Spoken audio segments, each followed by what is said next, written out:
Hello, folks. Welcome back to Ffr E298 Reviews.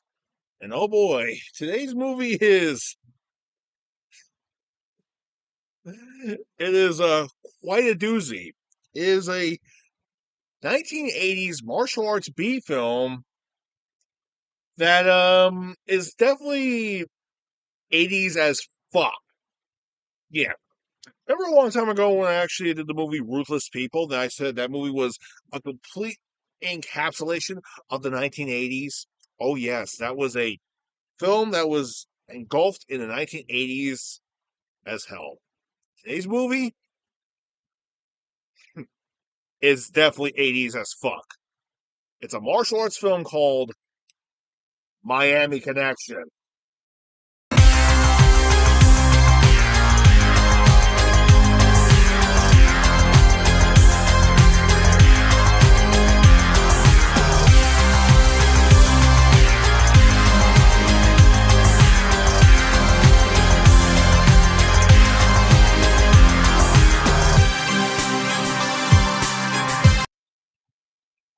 What can be said about this movie? I mean, look at this thing. It looks like it's pure 80s as fuck. I mean, look at it. We got martial arts stuff. We got the Technicolor shit, ninjas, Miami itself. Even though most of the movie takes place in Orlando, not Miami, makes no goddamn sense. Should have just called the Florida Connection or something. So, what is the movie about anyway? Well,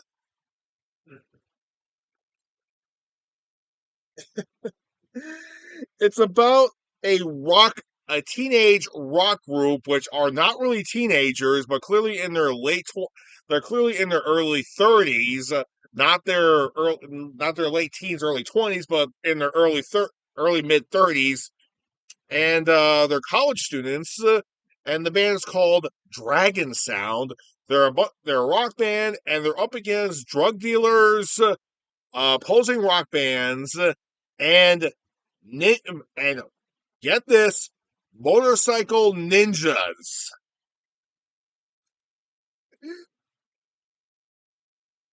Who thought this up? I mean, seriously, who thought this up? It is so ridiculous. Better yet, how's the movie itself? How's the movie's acting? How's the action? I'll put it to you this way. This movie is the equivalent of a martial arts version of The Room. Yeah, remember Tommy Wiseau's The Room? I actually really like that movie. It's a bad movie, but I fucking like watching that movie. I mean, seriously, I enjoy Tommy Wiseau's overacting and ridiculous antics in the movie, especially the shitty ass sex scenes where he's fucking his girlfriend's belly button. And yeah, I'm pretty sure everybody knows that joke. But it's a movie that is so stupid, over the top acting. It's so bad. It is a beautiful masterpiece in itself and is beloved by many people. This movie, where do I begin? Seriously, where do I begin?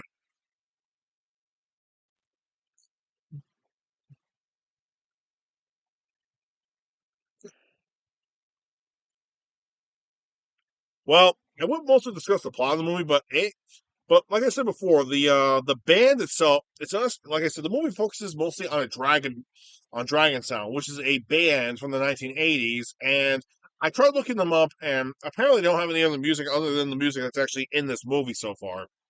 And the music is mostly all 1980s.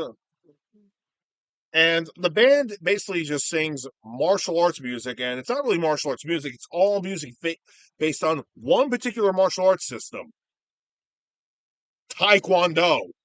Yeah, hell yeah. And you're going to love this. Apparently, YK Kim, the main actor, YK Kim, is a grandmaster in Taekwondo now, and he supported this movie more than anything else, trying to teach the people the discipline and the power of Taekwondo. And I must be honest at that.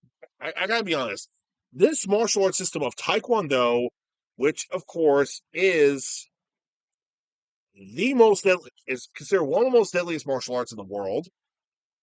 But here's the thing: this is a martial arts system that America basically adopted in the 1970s, and by the 1980s, it was the go-to martial arts system. Even though most of them people were actually considering doing karate back then, Taekwondo was practically all over the place. And I should mention that the movie was made in 1987, and the following year, the Olympics were going to happen, and they just added Taekwondo into the Olympics around that point in time. Yeah, not even joking. And ever since 2000, Taekwondo has been part of the Olympics. But here's the thing, there are two versions of Taekwondo. There's the Olympic version, which of course is the point based system. And then there's the version that they use in this movie, which is combative Taekwondo. Yeah, where they punch to the face, chop to the face, a lot of face hitting when it comes to not just kicking to the face, but also elbows, punches, chops, knees, you name it. It's pure Taekwondo action. You know what? I grew up in a seriously. I grew up in a sports town in New Jersey. Yeah, I pretty know. If you watch my show, you know what town I'm talking about. The martial arts system that was actually in the town that was actually the most common was Taekwondo. And that Taekwondo, and since of course I visited my family in that town, that Taekwondo dojo is still there, and it's still one of the most recommended martial arts studios that's actually in the area. Yeah, it's one of the top ranked it's one of the top ranked martial art dojos in the area. I mean, there's another Taekwondo center in my town, in my old hometown, and there's also a jujitsu school, which is actually a top ranked jujitsu school, Brazilian jujitsu school, and it's also the place where I learned Muay Thai and MMA. Huh. Of course, the name actually changed, but it's the exact same school. All right, they've been asking me if I was going to come back there. You know, I may just pay them a visit one day. I may just because I still do Muay Thai style training, even though it's self training nowadays. I have my own. I got my own little small gym. I still do Muay Thai as part of my fitness routine. Why? Because it was. It's the martial arts system that got me back into shape. Yeah, and who knows? I might actually do another Muay Thai film. Okay, I'm getting off track. Back to Taekwondo, which of course is a very deadly style. And they overuse it a lot in this movie, saying it's a great style. It's the greatest martial arts style in the world. Okay, first off, they gotta stop doing that. All right, my biggest gripe with martial art movies saying that this martial art style is the greatest in the world, this one's the greatest in the world. Hey, newsflash, good. Shut up. I am sorry for that outburst, folks. I'm just really sick and tired of that shit. Okay, I think Bruce Lee said it best. If the martial arts system you're using is working for you, then use it. Come on, even when and if you're not learning Bruce Lee's Jeet Kune Do, and he says if you're learning boxing and it's good for you, basically if he said if it works for you, use it. And he basically said any martial arts system that works, use it. You don't have to learn my Pacific system. Seriously, if Bruce Lee said that, I'll take his. I'm taking his advice. So, okay, I wasted enough time. Let's just get with the storyline. The movie basically does follow Dragon Sound as they try to make it big in the, of course, in the local club circuit as they're attending school in Orlando. But of course, they have a rival because they got a problem. One of their lead singers is actually dating the lead guitarist. Is actually one dating the lead guitarist, and he's also one of the main stars. But YK Kim's character is the secondary guitarist, and he helps write the lyrics for the song. And like I said, all the music is Taekwondo based, based on Taekwondo. There's like there's actually a song called "Against the Ninja," and one of the main chorus lines is Taekwon, Taekwon, Taekwon, Taekwon, Taekwondo. Overselling it much? I mean, Jesus! It's like they actually made a song for kickboxer, and the main chorus was Muay Thai, Muay Thai, Muay Thai, kickboxing. Seriously, you think you can oversell that too much? I mean, when I did Muay Thai kickboxing, my Muay Thai teacher actually jokingly said, Hiya, Hiya, karate. Mainly because, well, karate was really a huge thing back when I was growing up. Actually, the funny thing is, I grew up in North New Jersey. You want to know martial art was everywhere in North New Jersey at that time? From the late 80s up to the 2000s? The time I was growing up? Shotokan Karate, which, ironically enough, was the blueprint style to Taekwondo. Who would have figured? Honestly. What?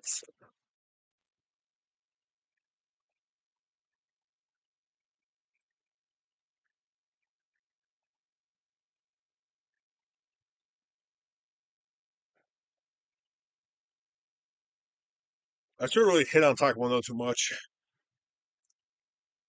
As I'm doing Muay Thai right now, as I'm doing self training, self Muay Thai training, I'm probably gonna do some self Taekwondo training once I get back, once I'm more into better fighting shape. So, what the hell? Hmm. Anyways, Dragon Sound has a huge problem. The main thing, the girlfriend, who's also one of the lead singers, has a brother who actually doesn't want her to be part of the band, and he's actually connections with the ninja gang too. Yeah, and he doesn't want to. Yeah, they always get into a huge fight here and there. They actually almost had a huge brawl in the college at one point.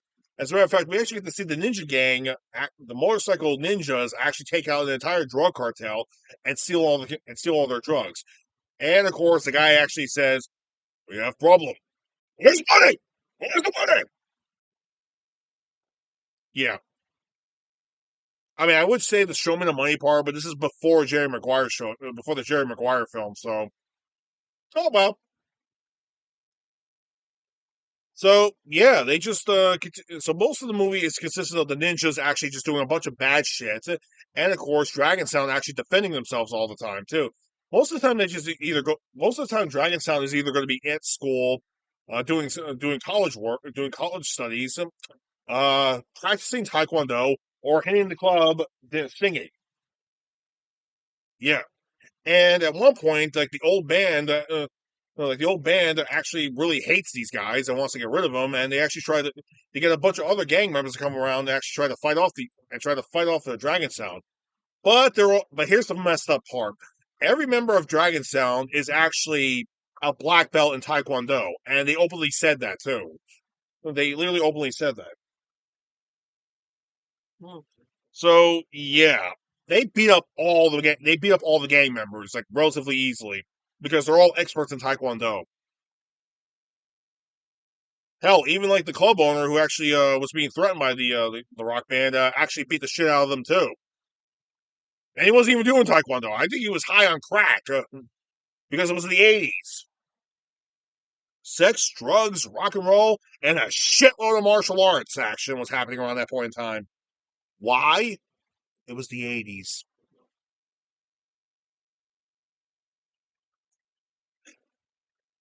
Go figure, right? But either way, at some point, the at some point the old band leader actually talks to the brother who actually who actually has connections to other gang members, and of course the motorcycle gang. But the thing is, he's doing more drug connections with his best with the ninja leader. And here's the thing: the ninja leader treats him more like a brother because they've been friends for so long. They're like basically their brothers at that point. Yeah, that's how far their friendship goes. That they've known each other for a long time. They're best friends. They're basically brothers at this point. So he basically tells them about Dragon Sound and stuff. And he said they won't actually touch Dragon Sound at that point because, well, it's not really much of a problem. The girlfriend, of course, is actually doing good with the boyfriend, but of course they're having more problems with the gangs. And at some point, one of the members gets kidnapped, and there's actually a subplot with this character right here. This guy right here with the letter. His name's Jimmy, and there's a subplot going around. The main subplot for him is basically he's trying to look for his father because he's half Korean. Not only is he black, he's half Korean. So he's half black, half Korean, and he's looking for his father. And yeah, another subplot in the movie is that they're all the members of Dragon Sound, they're orphans. Yeah. So that's one thing they basically all act like brothers because they're orphan brothers. Makes a lot of sense here. The old man tries to actually take out Dragon Sound again. Dragon Sound kicks their asses. At some point, the brother actually gets fed up. He tries to fight off Dragon Sound, tries to kill off one of the band members, but of course, Dragon Sound fights him off, and he gets killed in the process. The girlfriend, even she should be sad by her brother's death, but she's really not that sad because of the fact that her brother was just too far gone at that point. So she's not really that sad. I mean, she is sad on the inside, but she's actually just glad that that nobody else was hurt. But only he's the one who died because he was a real bad influence. The ninja leader, on the other hand, oh boy, he does not take that well. He was fucking pissed. So what does he do? Well, he decides the entire gang is going to take out Dragon Sound once and for all. Oh yeah. Hmm. Anyway, what happens later on? Well, let's see. Jimmy actually gets the news that his father has been found, and he wants to see Jimmy. So Jimmy, YK Kim, and the boyfriend actually get ready to go visit the father figure. Yay! While the rest of the band actually stays behind along with the girlfriend.